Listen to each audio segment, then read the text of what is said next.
Welcome, and thank you for joining me at the Language of Pearls podcast. My name is Deborah Gambrel. You see, 5 years ago, I had a dream. And in this dream, I was standing in front of a pearl stand, kind of like the ones you find at theme parks. And a voice very clearly told me, pick a pearl. Then I woke up. Now, I know pearls are found in the Bible, but what did that have to do with my life? You see, at the time, I was just recovering. I was recovering from another miscarriage. My second miscarriage.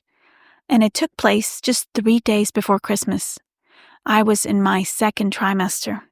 You can imagine the agony in this season as I'm trying to define what does God want me to do with my life and what is going on. In the Bible it says, who would hang earrings on a dog's ear or throw pearls in front of wild pigs?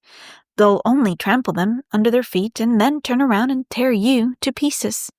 Matthew 7, verse 6, the Passion Translation.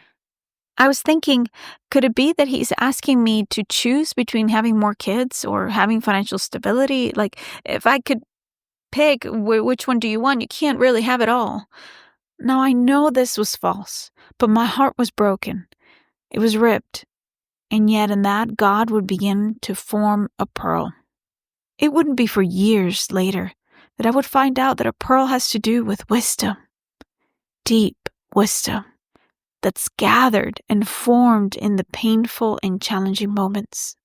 According to the commentary that the Passion Translation brings, it says that earrings and pearls are symbols of spiritual truths given to us by God. They give us beautiful ears to hear His voice and impart lovely pearls of wisdom, which are not to be regarded lightly or shared with those who have their hearts closed. No, I'm sure if you're listening to this podcast, it's because your heart is open. And you will find here encouraging teachings, testimonies of restoration, not just from me, but from mighty women of God who have been through that refining fire, those challenging, difficult moments, who know what it means to surrender to God in all of your ways. Now you will hear the increase in passion and the seriousness. But there's also laughter and joy in living life and discovering those precious pearls.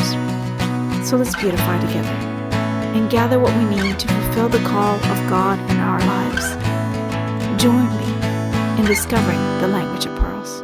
Sweet hugs, my friend.